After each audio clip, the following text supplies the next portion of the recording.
Bueno, pues muchas gracias. Agradezco muchísimo al comité organizador, a Sandra Álvarez y a Israel y a Marta y a Víctor. Creo que son ellos los que organizan. Les agradezco mucho la invitación. Es la primera vez que vengo a hablar a la UAM Xochimilco, así que para mí es pues un momento importante e interesante. Y la ponencia que les voy a presentar el día de hoy, que se las voy a platicar, no voy a leerla, la voy a platicar, ¿no? En realidad la habíamos pensado entre varias personas, nada más que no pudieron venir hoy. Mauricio González estaba muy ocupado el día de hoy y María Amelia Castañola, que venía conmigo por razones de salud, no pudo estar aquí. Así que pues vengo un poco en representación de ellos también. Es decir, es un trabajo que venimos realizando desde hace un tiempo. Y no solo ellos, no solamente con ellos hemos venido realizando este trabajo lo venimos realizando ya hace unos 5 o 6 años. Les cuento un poco cómo fue la historia del trabajo, porque tiene que ver con cómo hemos venido avanzando. Y en realidad todo comenzó con una propuesta que nos hicieron a varios que estábamos en un seminario trabajando con Manuel Hernández, para trabajar en el MUAC un seminario donde tocáramos temas sobre poscolonialidad, decolonialidad y estudios subalternos, ¿no? Cuando nos hicieron la propuesta, la verdad es que nos tomó un poco por sorpresa. Nadie de nosotros tenía mucho trabajo elaborado en eso, pero la verdad a mí la propuesta me encantó desde el inicio por varias razones, ¿no? La primera es que me parece que en México, los que nos dedicamos al psicoanálisis, los que practicamos el psicoanálisis en México, muchas veces nos enfrentamos y quizás no nos damos tanto cuenta, quizás no todos, o quizás algunos sí, pero me parece que por lo menos en lo que escucho de los coloquios o lo que se trabaja en seminarios y demás, como que hay una ausencia de muchos factores que están presentes en la práctica del psicoanálisis en México. Me parece que tenemos una mirada muy hacia Europa, sobre todo los lacanianos, por supuesto. Francia nos parece un lugar fascinante, sin duda alguna que hay que trabajar los seminarios en francés. Me parece una parte muy importante de acercarse a la enseñanza de Lacan, leerlos en francés, trabajar las distintas versiones de los seminarios. Todo ese trabajo me parece importante, pero también me parece importante no quedarse nada más con ese aspecto de la lectura de Lacan, ¿no? Sino trabajar, porque para mí, y creo que Lacan en eso está de acuerdo, me parece que Lacan lo señala muchas veces a lo largo de su enseñanza, que lo importante del psicoanálisis es la experiencia del psicoanálisis, ¿no? Es decir, lo que a cada cual le acontece en ese dispositivo tan curioso, ¿no? Y creo que toda su vida Lacan intentó preservar eso, ¿no? Por eso muchos ahora, y yo estaría de acuerdo con esto, están muy en contra de tener esta división teoría-práctica del psicoanálisis, ¿no? Como que muy como en la lógica académica en la que estamos acostumbrados a transitar, pensamos que uno tendría que estudiar la teoría psicoanalítica y luego después aplicarla en la práctica, ¿no? Lo cual me parece un grave error, porque finalmente la experiencia del psicoanálisis se gesta ahí, en la experiencia, sin ningún libro de por medio necesariamente, ¿no? Aunque quizás alguien haya leído a Freud y haya dicho, esto es lo que me gusta y por eso llego al diván, ¿no? No necesariamente alguien tiene que haber leído a Freud para llegar a un diván, ¿no? Y bueno, esas son algunas de las cosas que desde entonces me saltaban, porque creo que no solamente es esto lo que está, digamos, negado a veces o obviado, ¿no? en los seminarios y los congresos y demás de psicoanálisis, sino todas las condiciones particulares de digamos, la diversidad cultural en México, que es inmensa, ¿no? Y que los europeos y los norteamericanos no tienen ninguna idea de ella, ¿no? Y muchas veces incluso tienen una visión superficial y un poco como de, qué lindo ir a México porque es exótico, ¿no? Hay como cosas surrealistas, ¿no? Suceden cosas raras, ¿no? Pero siempre tienen esta lógica, y no quiero generalizar porque no creo que todos, ¿no? Pero muchas veces he escuchado esta cosa de pensar que los países tercermundistas, no solamente México, sino en general los países tercermundistas, somos muy buenos clínicos, pero muy pobres teóricos, ¿no? O sea, como que el saber se produce en Europa y en Estados Unidos, y en México y en los países tercermundistas, pues hay como muy buenos clínicos porque son intuitivos, ¿no? Porque no sé, que tienen como algo ahí mágico, ¿no? Qué sé yo, y aprendemos de ellos, pero cuando ya los escuchamos hablar, la verdad es que, ¿no? Dejan mucho que desear sus elaboraciones, y me parece que eso es una forma muy desdeñable de plantear las cosas. Me parece que se deja de lado las situaciones específicas y concretas de la situación de los países tercermundistas.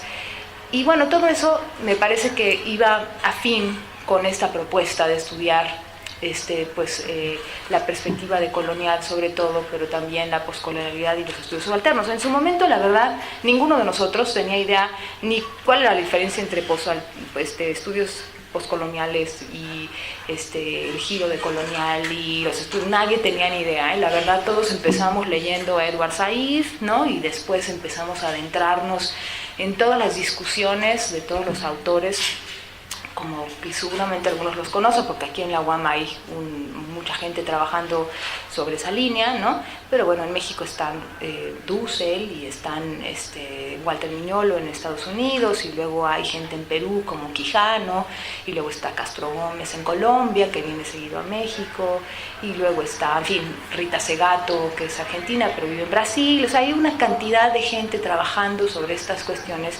Y todo eso a mí me vino como anillo al dedo, porque me parecía que era una manera de empezar a preguntarse si habría, digamos, la pregunta central para mí a la fecha es si hay algo que podemos llamar como la práctica centrada del psicoanalista, situada en las coordenadas específicas, concretas, materiales, sociales, políticas, ¿no?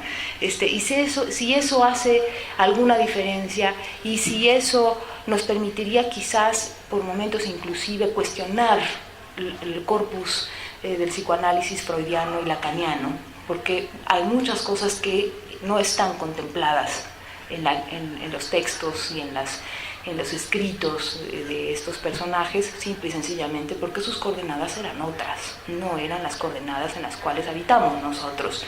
Y desgraciadamente nosotros, creo, tenemos una tendencia a no ver eso, ya como invisibilizar eso y pensar que lo europeo es mejor, ¿no?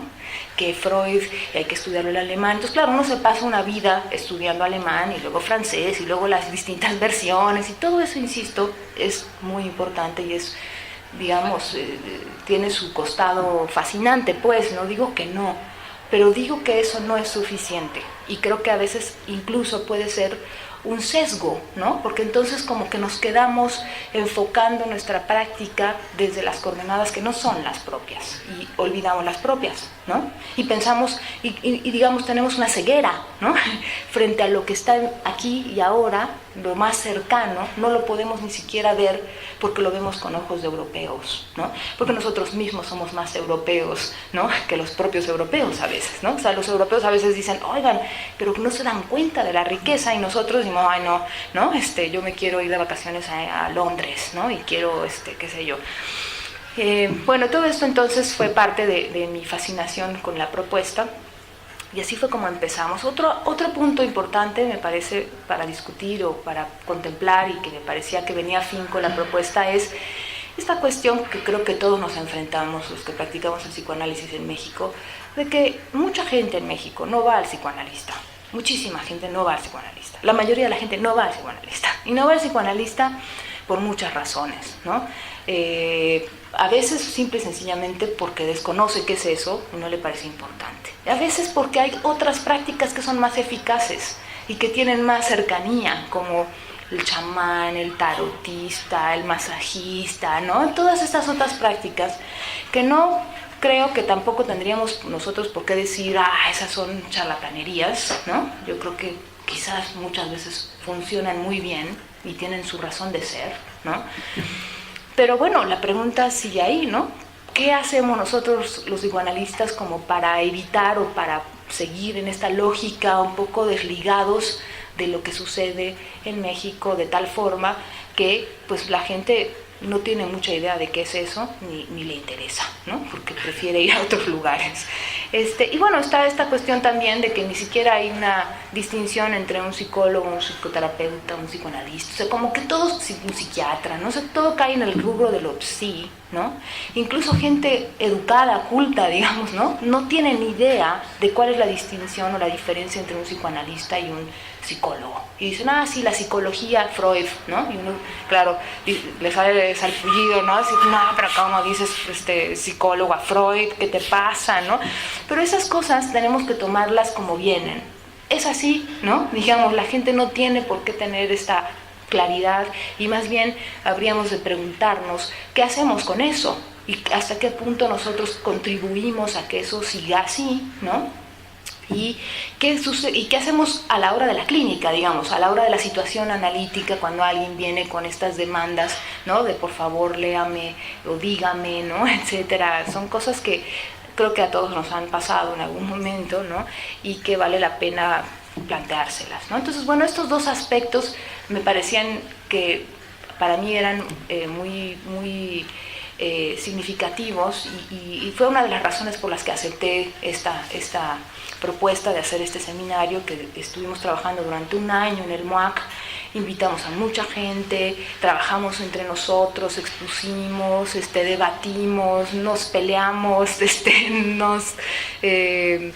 en fin, ¿no? Pasaron muchas cosas ahí, escribimos textos también, muchos se publicaron y así fue como empezó a configurarse esto que más adelante se denominó SUR, ¿no? Y hicimos algunos coloquios. El primero de los coloquios fue un coloquio donde invitamos a Enrique Dussel y trabajamos con él y invitamos a mucha gente de la escuela y miembros de la escuela y otras gentes que no son miembros de la escuela. Vinieron de Argentina, de Uruguay, de Brasil, de México mismo, de Francia inclusive también. Y bueno, el trabajo que yo presenté ahí fue un trabajo sobre la relación Fanon y Manoni, porque en el contexto del seminario del MUAC trabajamos a Fanon y ahí fue cuando me encontré con una relación mucho más cercana al psicoanálisis, ¿no? Porque hasta ahora, si les cuento esto, cualquier psicoanalista me diría, bueno, ¿y eso qué? ¿No? ¿Y eso cómo lo articulas exactamente? ¿Y qué respuesta le darías a todas las cosas que están planteadas desde el psicoanálisis, ¿no? Que te impedirían seguir trabajando por ahí. Pero esta relación Fanon-Manoni me permitió ver que ahí hay un punto interesante a plantear.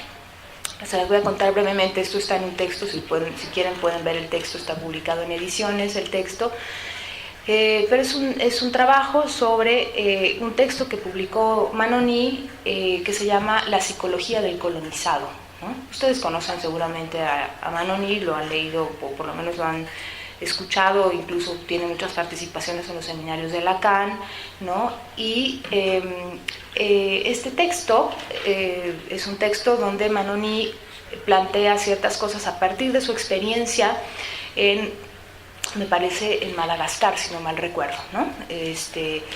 Y entonces Manoni, como psiquiatra, se va a Madagascar a trabajar y a partir de esa experiencia escribe este libro. La idea de Manoni, digamos, es una idea bien intencionada, ¿no? En el sentido de que él intenta dar cuenta de si existe algo que podríamos llamar psicología del colonizado, ¿no? La conclusión es muy desafortunada, ¿no?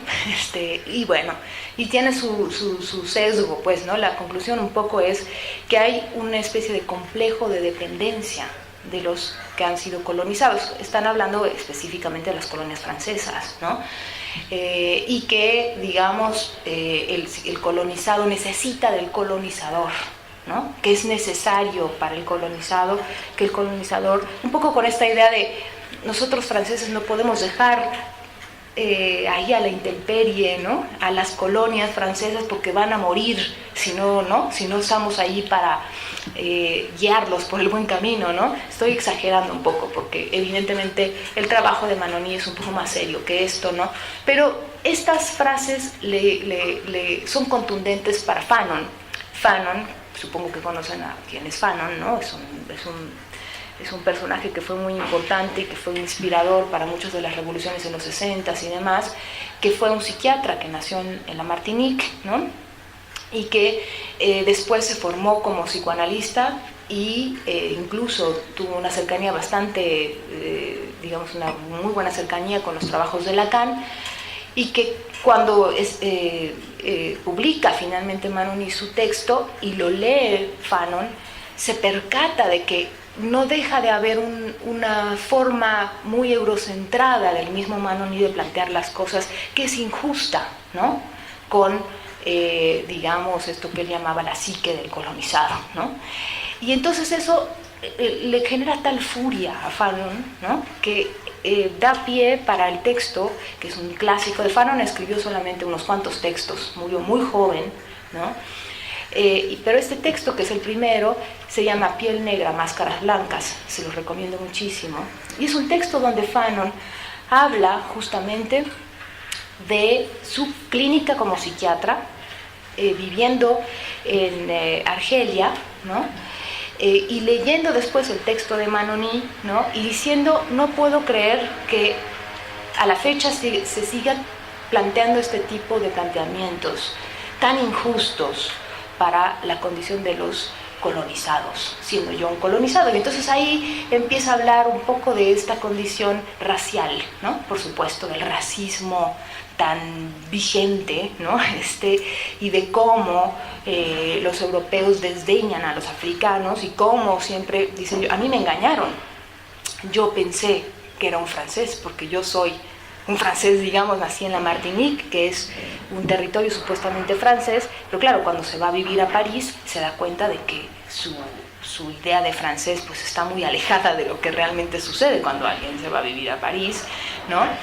Y entonces increpa en este texto Fanon a Lacan y su Estadio del Espejo, ¿no?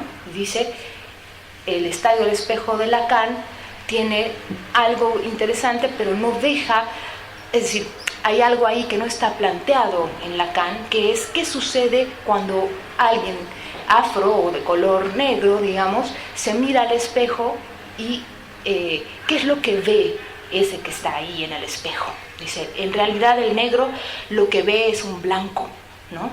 Porque la única opción para alguien de color es ser blanco, porque el mundo es blanco, ¿no? Es decir, el negro en ese sentido queda colocado en un lugar de subalternidad, como dirán los subalternos luego, ¿no? Es decir, silenciado, ¿no? Y entonces no importa lo que haga, siempre va a hacer algo que está negando su propia condición y queriendo aspirar a ser alguien que no es, ¿no? Y en ese sentido es bien interesante, porque ahí me parece que incluso Fanon se adelanta un poquito a Lacan, ¿no? Cuando Lacan, ¿se acuerdan que en el primer texto del Estadio del Espejo, el único texto que tenemos del Estadio del Espejo, que en realidad fue una conferencia que dio en el 36 y que se publicó muchos años después, es un texto en donde Lacan está planteando las cosas en términos muy imaginarios, diríamos, ¿no? Es decir, está planteando la imagen en el espejo, el otro en ese sentido. Y es años después cuando Lacan introduce la noción del gran otro, ¿no? No la introduce ahí.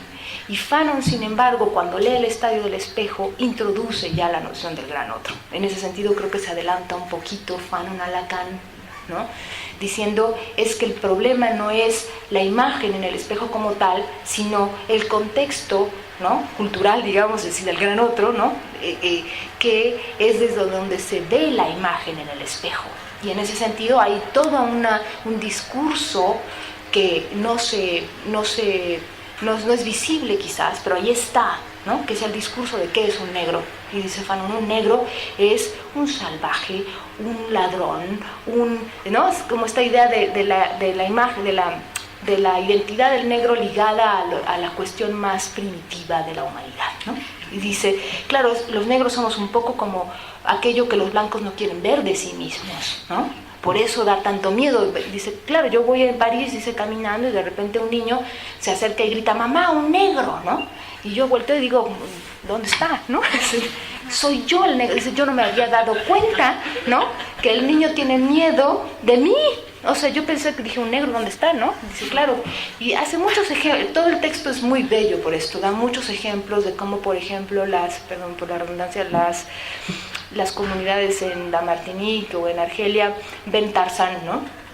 Y dicen, la gente en Argelia ve Tarzán y se identifica no con los negros, sino con Tarzán, ¿no? Es decir, como que hay una representación del negro en el cine, ¿no? Que además, qué curioso, porque como sucede también con los indígenas, en el cine hollywoodense no son representados por negros o por indígenas en un principio originarios, ¿no? Digamos, sino que son blancos vestidos de, si ustedes ven las primeras películas, así son, ¿no?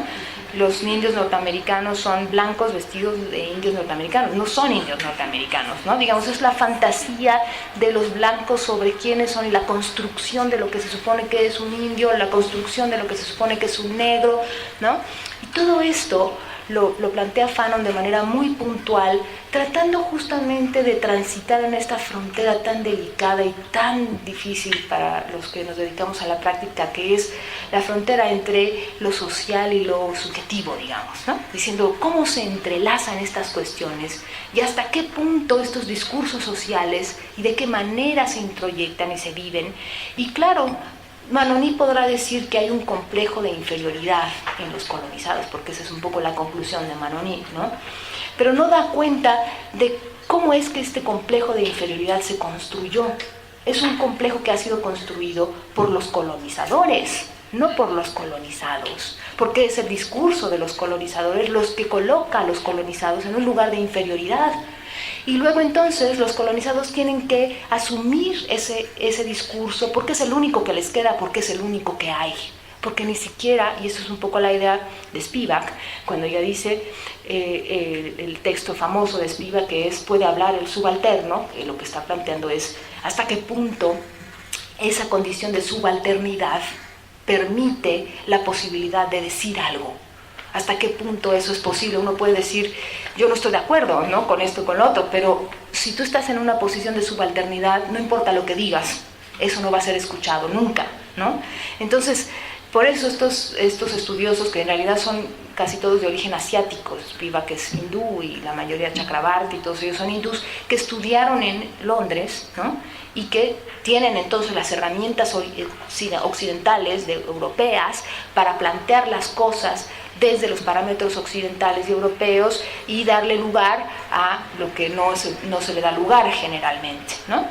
Entonces, bueno, este es un poco la primera parada, ¿no?, digamos, el primer trabajo que yo realicé y que presentamos en este primer encuentro de la escuela. Y es un trabajo, pues, que habla sobre esta relación Fanon-Manoni y la importancia. Para mí, Fanon es un autor que debería de leerse mucho más en las carreras de psicología y en las formaciones de psicoanálisis, y es un autor que queda siempre relegado, como que está mucho más ligado a los movimientos sociales, etcétera, pero no se trabaja desde el psicoanálisis nunca, cuando Fanon está tratando un tema que atañe al psicoanálisis, me parece, y que sería interesante pensar, ¿no?, porque está introduciendo la cuestión racial, ¿no? Es decir, hasta qué punto esta cuestión racial es un elemento a considerar y cómo eso se juega psíquicamente en cada cual, ¿sí? De eso nunca hablamos, si se fijan, ¿no? Hablamos mucho de las cuestiones de género ahora, ¿no? Es decir, planteamos toda esta cuestión que se ha dado a partir de los estudios lésbico-gays y toda esta cuestión de mover y de plantear el género desde otro lugar, desde el psicoanálisis, ¿no? Pero no hablamos de la raza nunca en psicoanálisis, por ejemplo, ¿no? Y es una cuestión que está presente, vigente, todos los días en nuestra vida cotidiana, ¿no? Pero no lo decimos y no lo hablamos, ¿no? Bueno, ese es un punto que trabajamos muchísimo. Y luego, me voy a ir por otra línea, pero otro punto importante tiene que ver, bueno, porque otra de las cosas que hay gente que plantea es, bueno, pero el psicoanálisis finalmente es una práctica europea, ¿no? Es decir, fue inventada, fue creada por un hombre que era de origen judío, que nació además en un lugar, Moravia, es decir, lo que ahora es Polonia, ¿no? Que vivió casi toda su vida en Viena, que hablaba alemán, que escribió en alemán. O sea, ¿qué me estás hablando, no? Si me estás diciendo que tú practicas el psicoanálisis, estás practicando algo que viene de Europa, ¿no? Con este tipo de argumentos nos enfrentamos cuando hablamos con la gente que estudia desde la visión decolonial, ¿no? Porque hay como un rechazo al psicoanálisis, porque de inmediato se cataloga como práctica eurocentrada, punto, ¿no? Y yo digo, bueno, pero qué injusto, porque ahí hay toda una beta a trabajar, es decir, Freud no era un europeo común y corriente, ¿no? Digamos, tenía toda una forma de escuchar, una forma de trabajar que me parece que va muy en contra incluso de ciertas posiciones claramente europeas, eurocentradas, es decir, la noción de sujeto, que no es de Freud, pero que después elabora Lacan, ¿no? Es decir, la idea de la unidad subjetiva, del yo cerrado, ¿no? Del yo de la filosofía, digamos, el ego cartesiano, por ejemplo, o el sujeto kantiano, ¿no? Todas esas formas de pensar las cosas son subvertidas por Freud, ¿no? Entonces, ¿por qué hay tanta rechazo al psicoanálisis cuando el psicoanálisis de alguna manera es una práctica que cuestiona uno de los pilares fundamentales europeos, que es la noción de yo como unidad, ¿no? Bueno, creo que porque en realidad muchos de estos estudiosos no tienen ni tendrían por qué, ¿no? Todo el trabajo en Freud y Lacan, ¿no? Más bien hay una lectura muy superficial de Freud y de Lacan a la fecha, ¿no? Y entonces, bueno, creo que en todo caso nos toca a nosotros hacer ese pasaje, ¿no? Y empezar a pensar qué está jugado ahí, cómo podríamos pensar estas cuestiones desde los planteamientos del psicoanálisis, ¿no? Y entonces, bueno, una de las cosas que también nos dedicamos a trabajar es cómo es que el psicoanálisis llegó a México, ¿no? Es una práctica que no es propia de México, sino no surgió aquí, ¿no? Es una práctica que sí viene de otro lugar, ¿no? ¿Cómo llegó a México el psicoanálisis? Y bueno, ahí les recomiendo muchísimos trabajos, están produciéndose muchas cosas hoy en día muy interesantes. Está el libro de Sosa, por ejemplo, el mismo libro de Manuel Hernández, está Juan Capetillo, que tiene un trabajo bien interesante, es decir, hay ahora un gran interés, Juan Ritmanovich, con otras gentes que tienen un taller de historia de psicoanálisis en México. O sea, ahora hay como un boom de eso, ¿no? De decir, bueno, a ver, tratemos de dar cuenta de cómo es que llegó el psicoanálisis aquí y cuáles son los efectos de esa forma de arribar del psicoanálisis a México en las prácticas del psicoanálisis hoy en día, ¿no? Y eso tiene que ver con incluso los lugares en donde uno escoge estudiar, ¿no? Porque pues esos lugares tienen una historia, vienen de algún lugar, alguien lo fundó con cierta visión, con una práctica o una formación específica, ¿no? Y todas esas cosas se filtran en nuestro propio quehacer y en nuestros propios análisis incluso, ¿no? Entonces, me parece muy importante hacer esa revisión y acercarse un poco a los trabajos que hay hoy en día, muy críticos algunos, otros no, en fin, ¿no? Hay muchas cosas. Pero llegamos a un punto, y esto se lo debemos a Manuel Hernández, tengo que decirlo, ¿no? Pero Manuel una vez encontró en un seminario de Lacan, que es el seminario del objeto del psicoanálisis, que es un seminario que Lacan dictó en el 66, una sesión en donde Lacan habla de su viaje a México, ¿no? Y entonces en ese momento dijimos, ¡ay, no, qué maravilla! Nunca habíamos dado cuenta de que Lacan había venido a México, ¿no? Veamos qué es lo que dijo, Y nos encontramos, esta es la sesión del 23 de marzo del 66, si la quieren ir a revisar, se las recomiendo muchísimo. Es una sesión donde Lacan habla primero de su viaje a Chicago. Lacan va a Chicago primero y luego viene a México. Y claro, él de hecho no tenía planeado venir a México, tenía planeado irse a otro lado, a California, de hecho, y luego después a última hora cambia de opinión y dice, no, me voy a dar unas vacaciones, voy a irme 8 días a México. Lo que dice en la sesión, se las voy a leer textual porque es interesante como lo dice, es, bueno, pues fui a Chicago y me encontré con cosas muy curiosas, ¿no? Bueno, ustedes saben que además para Lacan Chicago era especialmente, particularmente, tiene una carga afectiva fuerte, ¿no? ¿Por qué? Porque Chicago fue el lugar en donde la IPA decidió hacer lo que hizo con Lacan, es decir, negarle la posibilidad de seguir como psicoanalista didacta dentro de la IPA, ¿no? Lo cual a Lacan le dolió mucho, ¿no? Y entonces, pues Chicago tiene esa carga, ¿no? Y lo invitan a Chicago, da una serie de 5 conferencias que se pueden encontrar también. Y dice, bueno, pues cuando yo llegué a Chicago, dice, me pareció encontrar un pasado absoluto, compacto, un pasado que se puede cortar con cuchillo, dice, un pasado esencial, tan esencial que casi podría decir que nunca existió. Se está refiriendo a los edificios de la Universidad de Chicago, que son estos edificios góticos que se han visitado. Bueno, en general Estados Unidos tiene esa cualidad, ¿no? Cuando uno va, todo es tan perfecto que uno dice, un poquito de mugre no le vendría mal, ¿no? O sea, como que las cosas están casi a un nivel de museo, ¿no? Y Lacan dice eso, dice, fue un pasado tan perfecto que casi diría que nunca existió. Es un pasado de museo, ¿no? Ni en el lugar donde él está, dice, por el momento instalado, ni ahí de donde se considera que vino. Es decir, es aquí donde estamos nosotros. Un poco enigmático esta última parte, como siempre en Lacan las cosas no son muy claras, pero vamos, lo que está diciendo es, Chicago para mí es un lugar donde encuentro un pasado casi inexistente. Es un pasado creado. Es un pasado como de escenografía, ¿no? Como la representación llevada al papel, así, ¿no? A la maqueta, perfecto. Entonces, ¿qué del pasado hay ahí? Dice, pues no estoy tan seguro de que haya algo del pasado ahí. Y luego da cuenta de sus encuentros con los psiquiatras de Chicago, muy curioso porque dice, estos hombres creen que lo importante es el confort, ¿no? Está criticando the American way of life, ¿no? Diciendo, estos cuates lo que quieren es trabajar el menos tiempo posible, ganar la más lana posible, ¿no? Y dice que los psiquiatras dicen, es extraordinario, dice, pero en realidad, ¿para qué plantearse preguntas si son metafísicas? Dice uno de los psiquiatras, ¿no?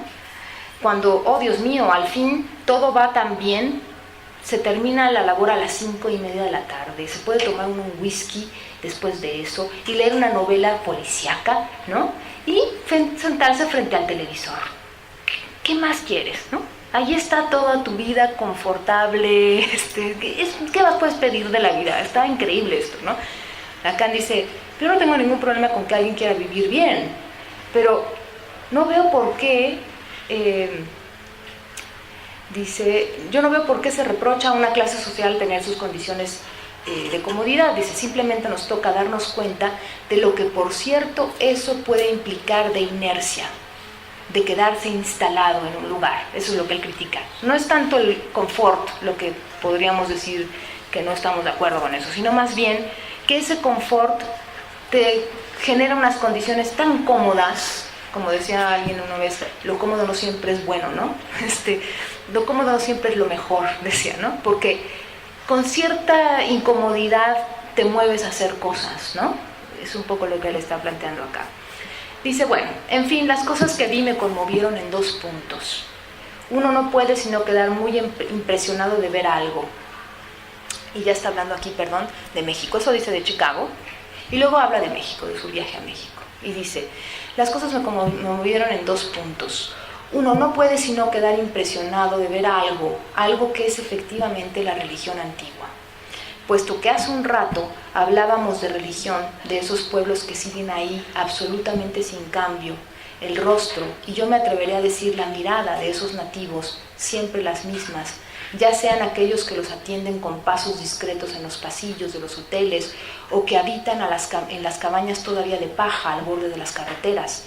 Esos nativos que tienen la misma figura que vemos fijada en el basalto o el granito, esos fragmentos flotantes que recogemos de su arte antiguo, esos indígenas, tienen ahí no sé qué de una relación que persiste con la sola presencia sobre los monumentos, pero que se llama impropiamente pictograma, ideograma u otras designaciones impropias de lo que podemos llamar jeroglíficos, y también no siempre descifrados, pero que pintores y arquitectos en la Ciudad de México retomaron sobre los muros de una biblioteca ultramoderna. Bueno, sigue mucho, no les voy a leer todo el fragmento, quizá un poco más adelante algunas otras cosas. Lacan llega a México y se instala en el Hotel del Prado. El Hotel del Prado estaba en el centro, en el 85 ese hotel se vino abajo, ¿no? Y en ese hotel estaba el mural de Diego Rivera, que ahora pueden encontrar en el Museo Mural Diego Rivera, que está en, ¿cómo se llama? ¿La qué? Avenida Juárez. En la Avenida Juárez, es decir, en, ¿cómo se llama este parque? Se me fue, la Alameda Central, ¿no? El mural se llama, además así, Sueño de una tarde dominical en la Alameda Central, ¿no? Y es un mural muy interesante que está ahí plasmada, pues varios personajes de la historia de México. El mismo Diego Rivera está en el centro, junto con la Catrina a un lado. Y bueno, cuando Lacan visitó el hotel, que se quedó ahí unos días, y luego parece que además se fue a Cuernavaca y a otros lugares, pero cuando se quedó en el hotel, el museo, el mural estaba tapado, porque el mural, además, tuvo un par de intervenciones. Todo esto es como el resumen de una actividad que hicimos que se llamó Lacan en México, ¿no? Y que presentamos además con Inés Ramos y con Tania Ramírez y con Marina Cerrato, así que también un poco estoy conjugando sus trabajos, ¿eh? Y lo que trabajamos mucho fue la historia de este mural, ¿no? Nos interesó mucho porque vimos que Lacan se centró en ciertos aspectos del mural que le llamaron la atención. Ahora voy a decir por qué le llamó la atención a Lacan eso. Y brevemente les digo que el mural fue un mural que Diego pintó y que hay una parte del mural, del lado izquierdo, si ustedes se paran frente al mural en el museo, del lado izquierdo van a ver a un personaje que está junto a Juárez, ¿no? Que es Ignacio Ramírez. Ignacio Ramírez, mejor conocido como el Nigromante, era un hombre que, dice la leyenda además, que se metió 15 años a una biblioteca, y un hombre de origen indígena, ¿no? Y que estuvo leyendo 14 años libros, y que él fue grande de los creadores de la reforma, ¿no? De la Constitución, y entonces de las leyes de reforma. Y este hombre que sale de la biblioteca y que luego hace su admisión a la Academia de la Lengua, y todos los de la Academia de la Lengua quedan fascinados con Ignacio Ramírez, dicen, ¿de dónde salió este hombre, no? Lleva 15 años y nadie sabía de él. Y bueno, así fue como Ignacio Ramírez llegó a ser quien fue. Y una de las cosas que estaba una de las frases de Ignacio Ramírez es: los seres, como dice, Dios es inexistente, los seres se sostienen por sí mismos, ¿no? Como pueden ver, esta frase fue una frase que generó muchos problemas en México, ¿no? Y la frase fue plasmada en el mural de Diego Rivera, está, insisto, del lado izquierdo. Si ustedes ven el mural ahora, no van a ver la frase, van a ver un borrón, ¿no? Porque resulta que en el Museo del Prado alguna vez unos estudiantes y gente conservadora se puso muy furiosa con esta frase, le pidieron a Diego que no escribiera esa frase. La frase que Diego puso es: Dios no existe, ¿no? Y que entonces los conservadores y los estudiantes un día tomaron el hotel y hicieron de las suyas y quitaron la frase, la borraron, ¿no? Y entonces cuando va Lacan a México, cuando llega Lacan a México, el mural estaba tapado, porque pues estaba ahí toda esa polémica y porque había que ver si se reconstruía. Diego no estaba seguro si iba a volver a poner la frase o no, ¿no? Estaban en esa discusión, en esa tensión. Y al final Diego dice que está bien, que él respeta la decisión del pueblo, y que si el pueblo no quiere que se ponga eso, él no lo va a poner, ¿no? Por eso a la fecha no está ahí la frase. Y bueno, todo esto lo trabajamos un poco para ver el contexto. Nos parecía fascinante, pues, todas esas cosas que estaban alrededor y en el contexto de la visita de Lacan. Lacan se centra, y ahora les leo lo que sigue, Lacan se centra en una parte del mural que le da para pensar algunas cosas. ¿Qué es lo que a Lacan le llama la atención del mural? Un poco lo que ya leí, es decir, esta idea de un tipo de tiempo distinto. A diferencia del tiempo que ve en Chicago, que es un tiempo coagulado, un tiempo falso, digamos, construido, perfecto, lo que encuentra en México es un otro tiempo que es como una actualidad del pasado. O sea, como que hay cosas que en México están presentes y que fueron parte del pasado, pero que siguen siendo ahora, ¿no? Y que él lo ve en los gestos de los indígenas, ¿no? En la gente que atiende el hotel, que son indígenas, pero también en los indígenas que ven la mitad de la carretera en las cabañas de paja, ¿no? Algo que logra él ver ahí. Discutíamos mucho en esa actividad con Inés, porque Inés decía, yo decía que era una lectura de Lacan, ella decía que no era una lectura, porque no están ahí esos signos para leerse, sino que solo se muestran, ¿no? Yo digo que sí es una lectura en un sentido más amplio de lectura, ¿no? No una lectura en el sentido de interpretar algo, sino una lectura porque le das lugar a algo, ¿no? Y eso es lo que a Lacan le llama la atención, el pasado y la vigencia de los signos que están aquí y ahora. En las caras, en los rostros, en las miradas, en el caminar, ¿sabes? Como si algo no hubiera podido pasar a la representación, ¿no? Eso me llevó a mí a trabajar otras cuestiones como, y esto está basado mucho en un texto de un hombre que se llama Gruchinsky, que habla sobre la importancia de las imágenes en la conquista de México. La tesis de Gruchinsky es que los españoles lograron conquistar México porque se dieron cuenta de la fuerza de las imágenes, ¿no? Y entonces los símbolos religiosos fueron la manera como ellos conquistaron, ¿no? No solamente por la imposibilidad de la lengua, ¿no? de que había una dificultad para comunicarse, ¿no? Sino porque estas imágenes tenían una connotación distinta en el México prehispánico que en Europa. Y esto me llevó entonces, porque en ese texto Gruchinsky menciona dos tipos de imágenes del México prehispánico que siguen vigentes hoy en día, que son los llamados ixitlas y los semíes, ¿no? Que son formas de la imagen distintas a la representación, ¿no? Es decir, en Europa las imágenes generalmente son representaciones de algo, son representaciones, simbólicas. Y bueno, ahí tenemos todo el problema de qué es un símbolo y toda esa discusión inmensa. Pero lo interesante acá es que hay formas de la imagen en México que no obedecen a la lógica de la representación europea. ¿Qué quiero decir con esto? Quiero decir, por ejemplo, si uno va a las fiestas de los pueblos, ¿no? Una de las cosas que a mí más me llamó la atención, me ha llamado la atención, es en general los fenómenos religiosos, ¿no? Pero especialmente en las fiestas de los pueblos, ustedes van a ver los santos, ¿no? Caminar, o sea, los llevan, ¿no? Y los van paseando por el pueblo. Y uno muchas veces puede ver que la gente se acerca a los santos y los toca, ¿no? Y hay como una cosa muy fuerte de ir a tocar al santo. Y yo decía, no entiendo por qué van y tocan al santo, ¿no? O sea, claro, después leyendo a Gruchinsky me percaté de que el tema es que estos llamados ixitlas son en realidad imágenes. Bueno, los ixitlas en realidad vienen de figurillas, en realidad eran figuras con las que se encontraron los españoles cuando llegaron a México, que les llamaron mucho la atención porque no eran como, ¿cómo les explico? Eran como unas figuritas que no sabían qué importancia tenían, y las tenían coleccionadas, y ellos pensaban, no, pues son representaciones de dioses, son ídolos, ¿no?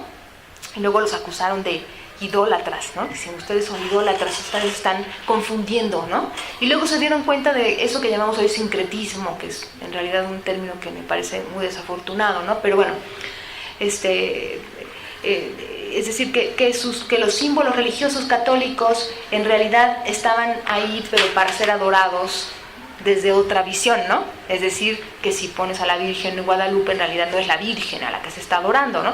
Y esto generó unas discusiones internas dentro de la iglesia muy fuertes, ¿no? Porque algunos decían, oigan, eso está muy mal, en realidad estos están adorando a otra deidad que no es la Virgen. Entonces, eso no es catolicismo, eso es paganismo, ¿no?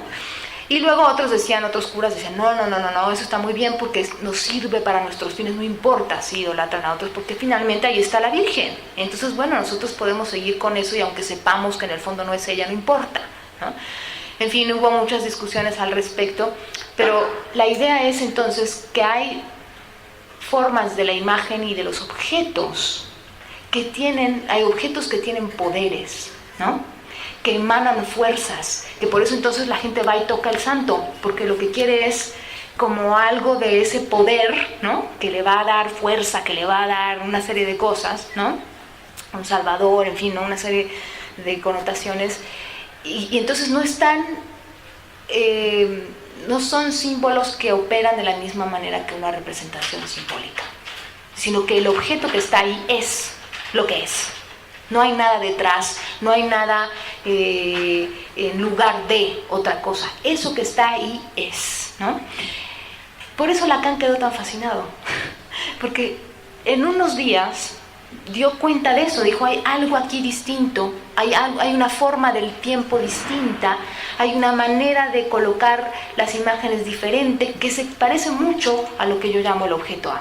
Les voy a leer el párrafo porque dice: me parece a la vez, y esto también lo vio en los murales de Siqueiros en la universidad, también se da una vuelta por la universidad y queda fascinado con los murales de O'Gorman, y dice: me parece algo a la vez enigmático y tan impresionante lo que por ahí se vehiculiza por medio de esta especie de lazo invisible, a través de una ruptura irremediable que subsiste entre las generaciones que se levantan y aquellas de esos estudiantes que pueblan una universidad en la Ciudad de México. Yo diría la más enorme de todas ellas que yo vi, con esos signos con los cuales algo está roto para siempre y sin embargo están ahí, traduciendo de una manera visible lo que yo solo podría llamar, porque estoy aún en este auditorio, una relación conservada con lo que hay tan sensible en todo lo que sabemos de esos cultos antiguos.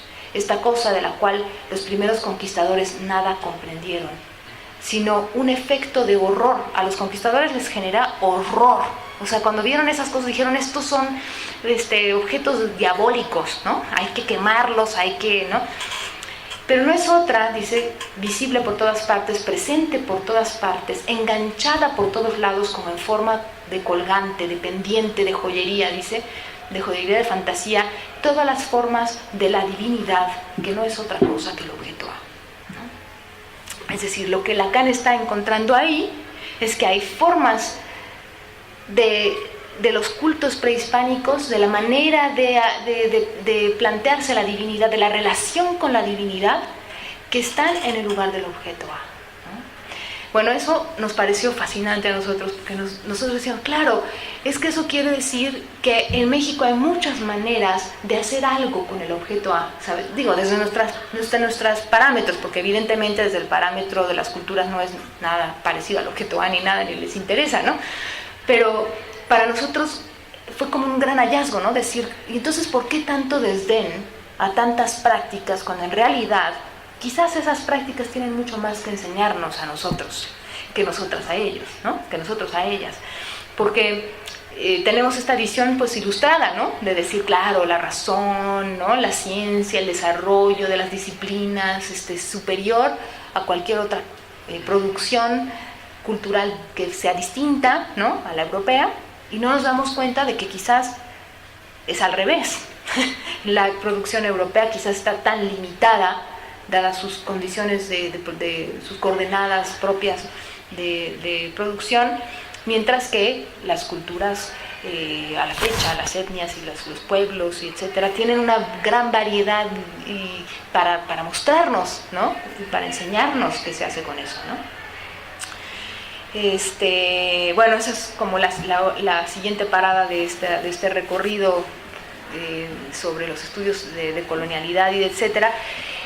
Y bueno, lo último que hemos estado trabajando tiene que ver con el texto que les traje hoy, que si a alguien le interesa, ahí está, es un texto que se llama Psicoanálisis y Decolonialidad, que son pues simplemente como los primeros acercamientos que estamos haciendo, tratando de encontrar la pertinencia de plantear las cosas así. Ya les dije algunos elementos, ¿no? La raza, ¿no?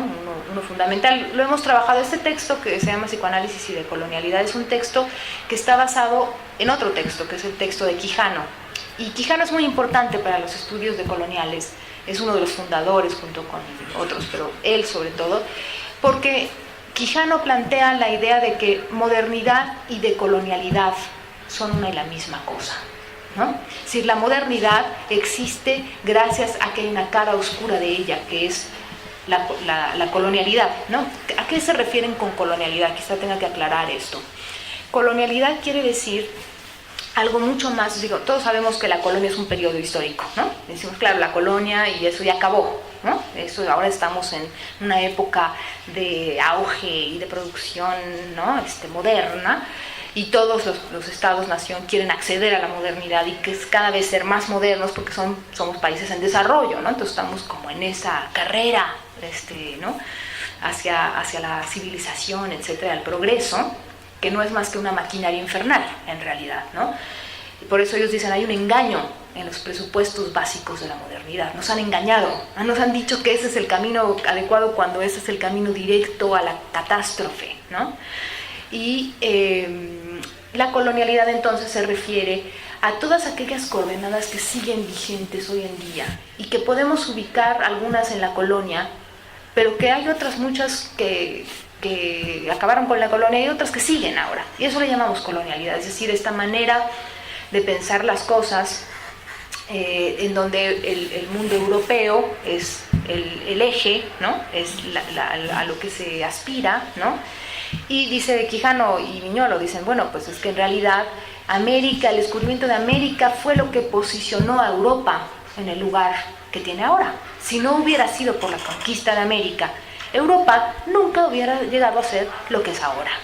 Porque antes de eso eran una serie de pueblos dispersos, etcétera, no tenían el poderío que tuvieron. Tuvieron ese poderío porque se encontraron con un territorio inmenso, que hicieron lo que quisieron con él, ¿no?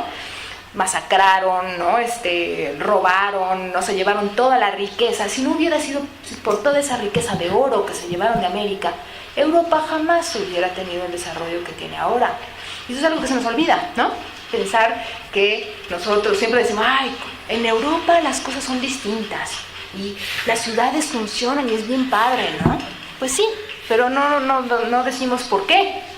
Funcionan así gracias a todo el trabajo y a toda la esclavitud y a todo el saqueo y a todo el sometimiento que mantienen hoy en día, porque seguimos en una posición, digamos, de subalternos, ¿no? Incluso si quieren las producciones intelectuales.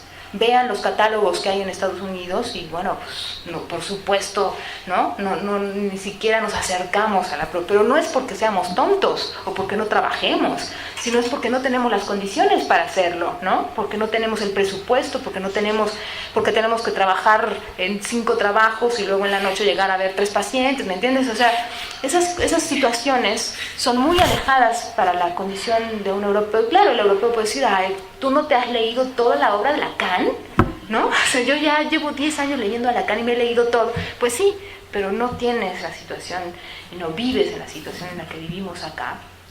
Y ya quiero que vengas a vivir como nosotros. Acá, claro, hay un exotismo en eso y hay muchos europeos que les encanta venir a Latinoamérica y viven muy, muy contentos acá.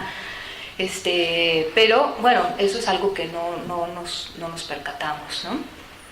No sé cómo voy de tiempo, me dicen si ya me pasé o cómo voy. Ya me pasé, ¿verdad? Muchísimo. No me dijeron nada. Pues bueno,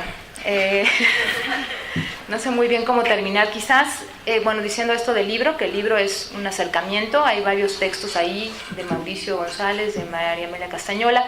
María Amelia está trabajando mucho sobre la noción, con Lacan, desde la noción de RCI, sobre la idea de plantear quizás una forma de simbólico distinta, ¿no? Es decir, no desdeñar los 3 registros, pero plantear formas distintas de los registros, ¿no?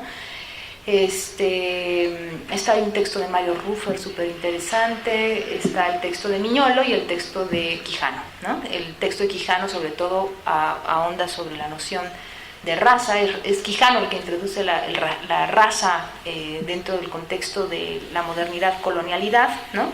La tesis de Quijano es que el racismo es algo inherente a la constitución de los estados-nación, ¿no? Es decir, no habría estados-nación si no hubiese racismo, ¿no? Y entonces eso es algo que tenemos que contemplar, ¿no? Porque decimos, ay, pero ¿cómo? No, el racismo es terrible, ¿no? Y claro, además tiene una noción mucho más amplia de racismo que ya van a ver ahí, no me voy a detener en ella, porque es larga. Y solo voy a concluir diciendo que, y bueno, hay muchas otras líneas de trabajo, ¿no? Les decía yo que Freud mismo Mauricio, por ejemplo, en algún momento decía que en realidad el psicoanálisis era como el sur de Europa, ¿no? Es decir, aquello que ponía en jaque muchos de los planteamientos europeos, y creo que hay mucho que trabajar en eso, porque sin duda ya con Freud me parece que Freud tenía una visión mucho más amplia de esto y tenía una posición distinta, ¿no?, a la del típico eurocentrista. No es un Kant, ¿no?, es todo lo contrario de Kant. Entonces, bueno, esas cosas creo que hay que seguirlas trabajando. Y solo voy a terminar diciendo que así como Freud pudo escuchar todo eso que estaba silenciado en su época, de lo cual nadie quería saber, ¿no?, yo me pregunto cuáles son aquellos silencios que nosotros no estamos escuchando o que estamos dejando de mostrar, ¿no?, y que son propios de nuestras coordenadas culturales y que son muy distintos de las freudianas y de las lacanianas, ¿no? Gracias.